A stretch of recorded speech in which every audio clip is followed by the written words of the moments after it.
Stock market ఎప్పుడూ మారుతూ ఉంటుంది. ఇది ఇది ఒక నమ్మిక మరియు ఎప్పుడూ మారే ప్రపంచం. ఎక్కువ లాభాలు సంపాదించడానికి, నష్టాన్ని తగ్గించుకోవడానికి సరైన సమయాన్ని ఎంచుకోవడం చాలా ముఖ్యం. ఎప్పుడూ కొత్త మార్గాల కోసం చూస్తూ ఉండే పెట్టుబడిదారులు మార్కెట్లోని అవకాశాలను గమనిస్తారు. అలాంటి వాటిలో ఒకటి 10 వారాల కనిష్ట దగ్గర ఉన్నప్పుడు స్టాక్స్ ని కొనడం. ఇది ఒక మంచి అవకాశంగా కనిపించవచ్చు. ఇది మంచి లాభాలు ఇచ్చే అవకాశం ఉన్నప్పటికీ జాగ్రత్తగా రీసెర్చ్ చేసి ముందుకు వెళ్ళాలి. సరైన సమాచారం లేకుండా పెట్టుబడి పెట్టడం ప్రమాదకరం.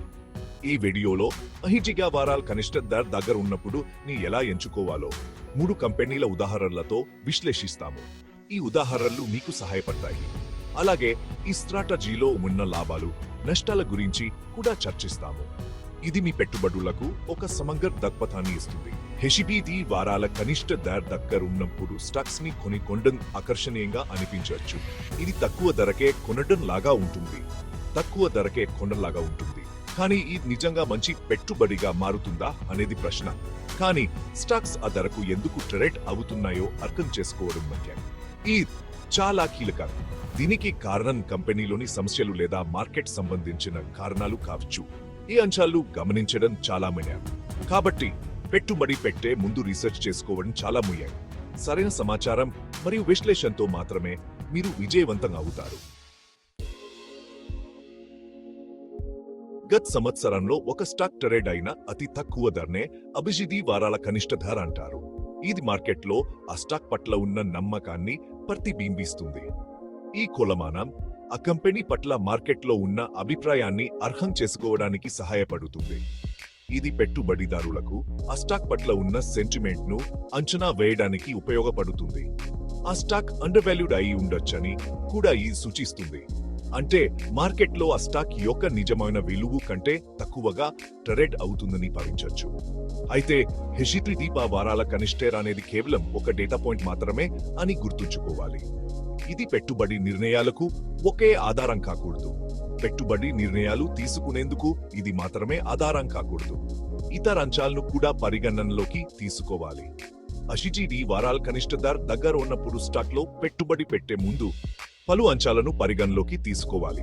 ఇది పెట్టుబడిదారులకు మంచి అవగాహన కలిగిస్తుంది. కంపెనీ ఆర్థిక పరిస్థితి, పరిశ్రమలో ఉన్న పోకడలు, పోటీ, మార్కెట్ పరిస్థితులు వంటివి ఇందులో ఉన్నాయి. ఇవి స్టాక్ యొక్క భవిష్యత్తు పనితీరును ప్రభావితం చేస్తాయి. స్టాక్ ధర తగ్గడానికి గల కారణాలు తాత్కాలికమా లేదా కంపెనీకి సంబంధించిన ఫండమెంటల్ ఇష్యూస్ వల్ల జరుగుతున్నాయా అని రీసెర్చ్ చేసుకోవాలి. ఈ విధంగా పెట్టుబడిదారులు మంచి నిర్ణయాలు తీసుకోవచ్చు. మొదటి దశలో 10 వారాల కనిష్ట ధర దగ్గర ట్రేడ్ అవుతున్న 3 స్టాక్స్ ను గుర్తించాలి. దీనికోసం ఎన్ఎస్ఈ వెబ్సైట్ లోని 10 వారాల కనిష్ట ధర స్క్రీనర్ ను ఉపయోగిస్తాము. ఆక్స్టన్ కామ్ ఈ కొనిక్షి నాటికి ఈ క్రింది 3 స్టాక్స్ మన నిబంధనలకు అనుగుణంగా ఉన్నాయి. Equitas small finance bank, Apollo pipes. NSE screener నుంచి గుర్తించాల్సిన 3వ స్టాక్. ఈ కంపెనీలను విడివిడిగా విశ్లేషిస్తాము. వాటి ప్రస్తుత ఆర్థిక పరిస్థితి, ఇటీవలి పనితీరు, ధర తగ్గడానికి గల కారణాలను పరిశీలిస్తాము. ఏ స్టాక్స్ మంచి పెట్టుబడి అవకాశాలను అందిస్తున్నాయా లేదా వాటి తక్కువ ధరలు ఫండమెంటల్ ఇష్యూస్ ఉన్నాయని సూచిస్తున్నాయా అని తెలుసుకోవడమే మన లక్ష్యం. ఈక్విటాస్ స్మాల్ ఫైనాన్స్ బ్యాంక్ చెన్నైలో ప్రధాన కార్యాలయాన్ని కలిగిన ఒక చిన్న finance bank. Micro finance, vehicle finance, హమసంగ్ ఫైనాన్స్ వంటి వివిధ రకాల ఆర్థిక సేవలను ఈ బ్యాంక్ అందిస్తుంది.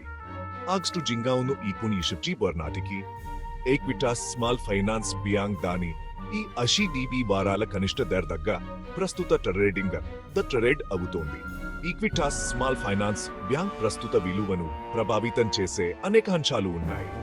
మైక్రో ఫైనాన్స్ రంగంలో ఆస్తి నాణ్యతపై ఆందోళనలు, పెరుగుతున్న వడ్డీ రేట్లు, పెద్ద బ్యాంకుల నుండి పెరుగుతున్న పోటీ వంటివి ఇందులో ఉన్నాయి. ద విభాగం ఈక్విటాస్ స్మాల్ ఫైనాన్స్ బ్యాంక్ ఆర్థిక విశ్లేషణ. ఈ అధ్యాయంలో ఈక్విటాస్ స్మాల్ ఫైనాన్స్ బ్యాంక్ యొక్క ఆర్థిక స్థితిని లోతుగా పరిశీలిస్తాము. ఈక్విటాస్ స్మాల్ ఫైనాన్స్ బ్యాంక్ పెట్టుబడి సామర్థ్యాన్ని అంచనా వేయడానికి దాని ఆర్థిక వివరాలను విశ్లేషించాలి. బ్యాంక్ యొక్క ప్రస్తుత ఆర్థిక స్థితి, భవిష్యత్తు వృద్ధి అవకాశాలను అర్థం చేసుకోవడానికి ఇది చాలా ముఖ్యం. Credit costs, CASA, current account, savings account, నిష్పత్తి, టర్మ్ డిపాజిట్ల పెరుగుదల వంటి కీలక అంశాలను పరిగణనలోకి తీసుకోవాలి. క్రెడిట్ ఖర్చులు బ్యాంక్ యొక్క ఆర్థిక ఆరోగ్యానికి ముఖ్యమైన సూచికలు. అధిక క్రెడిట్ ఖర్చులు నాన్ పర్ఫార్మింగ్ అసెట్స్ పెరుగుదలను సూచిస్తాయి. ఇది బ్యాంకులకు సమస్యాత్మకత. ఇది బ్యాంక్ యొక్క రుణ నాణ్యతను ప్రభావితం చేస్తుంది.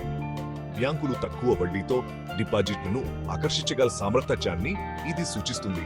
కాబట్టి ఆరోగ్యకరమైన ఖాసా నిష్పత్తి చాలా ముఖ్యం. ఖాసా నిష్పత్తి బ్యాంక్ యొక్క లిక్విడిటీని మెరుగుపరుస్తుంది. బ్యాంక్ పట్ల కస్టమర్ల విశ్వాసాన్ని ఇది సూచిస్తుంది. కస్టమర్లు బ్యాంక్ సేవలను విశ్వసిస్తే డిపాజిట్ల పెరుగుదల సాధ్యమవుతుంది. ఈ అంశాలను విశ్లేషించడం ద్వారా ఈక్విటాస్ స్మాల్ ఫైనాన్స్ బ్యాంక్ యొక్క ఆర్థిక పరిస్థితిని, ప్రస్తుత మార్కెట్ సవాళ్లను ఎదుర్కొనే సామర్థ్యాన్ని బాగా అర్థం చేసుకోవచ్చు. ఈ విశ్లేషణ బ్యాంక్ యొక్క భవిష్యత్తు వ్యూహాలను రూపొందించడంలో సహాయపడుతుంది. 6వ విభాగం అపోలో పైప్స్. పీవీసీ మరియు సిపివిసి పైపులు మరియు ఫిట్టింగ్ తయారీలో ప్రముఖ సంస్థ అయిన అపోలో పైప్స్ హమీజీత్ వారాల కనిష్ట ధర దగ్గర ట్రేడ్ అవుతున్న మరో కంపెనీ. వ్యవసాయ మరియు ప్లంబింగ్ రంగాల్లో ఈ కంపెనీకి మంచి ఉనికి ఉంది. ఆగస్టు జింకాంగ్ ఈ బోర్ నాటికి అపోలో పైప్స్ ప్రస్తుత ట్రేడింగ్ ధర వద్ద ట్రేడ్ అవుతోంది. అపోలో పైప్స్ స్టాక్ ను ప్రభావితం చేసే అనేక అంశాలు ఉన్నాయి. ముడి పదార్థ ధరలు పెరగడం, రియల్ ఎస్టేట్ రంగం మందగించడం, పైపింగ్ పరిశ్రమలో పోటీ పెరగడం వంటివి ఇందులో ఉన్నాయి. 7వ విభాగం అపోలో పైప్స్ భవిష్యత్ అంచనాలు. అపోలో పైప్స్ పెట్టుబడి సామర్థ్యాన్ని అంచనా వేయడానికి దాని ఇటీవలి పనితీరును, భవిష్యత్ అంచనాలను విశ్లేషించాలి. లాభదాయకత, యాజమాన్య చర్యలు, పరిశ్రమలో ఉన్న పోకడలు వంటి కీలక అంశాలను పరిగణనలోకి తీసుకోవాలి. లాభదాయకత తగ్గడం వల్ల ఇన్పుట్ కాస్ట్స్ పెరుగుతున్న సమయంలో లాభాలను నిలబెట్టుకోవడం కష్టం అవుతుంది. యాజమాన్య చర్యలు, షేర్ బైబ్యాక్ లేదా డివిడెండ్ ప్రకటనలు కంపెనీ భవిష్యత్తుపై యాజమాన్యం యొక్క విశ్వాసాన్ని సూచిస్తాయి. పరిశ్రమలో ఉన్న పోకడలు, వ్యవసాయ మరియు గృహ రంగాలకు సానుకూల దృక్పథం అపోలో పైప్స్ కు మంచి సూచన. ఈ అంశాలను పరిగణనలోకి తీసుకోవడం ద్వారా అపోలో పైప్స్ దాని ప్రస్తుత విలువ వద్ద మంచి పెట్టుబడి అవకాశాన్ని అందిస్తుందా లేదా అని ఇన్వెస్టర్స్ నిర్ణయం తీసుకోవచ్చు. 8వ విభాగం 3వ స్టాక్ సవాళ్లు. ఎన్ఎస్ఈ వెబ్సైట్లోని అచిడి వారాల కనిష్ట ధర స్క్రీనర్ ని ఉపయోగించి విశ్లేషణ కోసం 3వ స్టాక్ పేరుని గుర్తించాలి. ఈ కంపెనీ పరిశ్రమ రంగంలో పనిచేస్తోంది మరియు ప్రస్తుత ట్రేడింగ్ ధర వద్ద ట్రేడ్ అవుతోంది. తగ్గడానికి గల కారణాలు కారణంగా 3వ స్టాక్ పేరు సవాళ్లను ఎదుర్కొంటోంది. ఈ సవాళ్లు కంపెనీ ఆర్థిక వివరాలు మరియు స్టాక్ ధరపై ఒత్తిడి తెచ్చాయి. 9వ విభాగం పెట్టుబడి సమయం. చర్చించిన 3 స్టాక్స్ లో దేనిలోనైనా పెట్టుబడి పెట్టే ముందు వాటి క్యాపిటల్ స్ట్రక్చర్స్ తో పరిగణలోకి తీసుకోవడం, పెట్టుబడి పెట్టడానికి ఇది సరైన సమయమా కాదా అని నిర్ణయించడం చాలా ముఖ్యం. ప్రైస్ టు ఎర్నింగ్స్ PE మరియు ప్రైస్ టు బుక్ PB నిష్పత్తులను విశ్లేషించడం వల్ల వాటి విలువలను అర్థం చేసుకోవచ్చు. స్టాక్ ఈక్విటాస్ స్మాల్ నాస్ బ్యాంక్, అపోలో పైప్స్ మరియు 3వ స్టాక్. ఈ నిష్పత్తులను పరిశ్రమ శక్తులతో పోల్చి కంపెనీల అంచనాలను ఇన్వెస్టర్స్ పరిగణనలోకి తీసుకోవాలి. అదనంగా రాబోయే ఎన్నికలు, ప్రపంచ ఆర్థిక పరిస్థితులు వంటి అంశాలు కూడా పెట్టుబడి సమయాన్ని ప్రభావితం చేస్తాయి. 10వ విభాగం ముగింపు. జాగ్రత్తగా ముందుకు సాగండి. హెచ్డి వారా కనిష్ట ధర దగ్గర ట్రేడ్ అవుతున్న స్టాక్స్ లో పెట్టుబడి పెట్టడం ఆకర్షణీయంగా అనిపించవచ్చు.